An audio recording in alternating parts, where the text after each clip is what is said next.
ఏంటి భీమ్, బాగా మత్తుగా ఉంది. నన్ను నువ్వేం ఆలోచించకన్నా, ప్రశాంతంగా పనుకో. నేను రేపు పొద్దున వచ్చి నీతో మాట్లాడతా. పోయి వస్తానన్నా. నీతో ఇట్లా కూర్చొని మాట్లాడితే ఎంతసేపు అన్నా మాట్లాడాలనిపిస్తుంది అన్నా. కానీ మన దోస్తుగాలు ఉన్నారు చూడు, చీటు నా కొడుకులన్నా. నేను ఇప్పుడు పోలేదనుకో, నా మందు కూడా వాళ్ళు తాగేస్తారన్నా. నేను పోయి వస్తానన్నా. నేను తాగిన థమ్స్అప్పే కదా, మొత్తం మత్తుగా ఉందండి భీమ్. అన్నా, నీ తనో విషయం దాచినానే.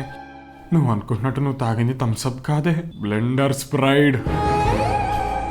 అన్నా, నీకా మందు అలవాట్లేదన్నా. నువ్వు రోజు వచ్చి అడ కూర్చొని మా స్టఫ్ అంతా తిందొబ్బుతున్నావన్నా. నాకేం మిగులుతలేదే అన్నా.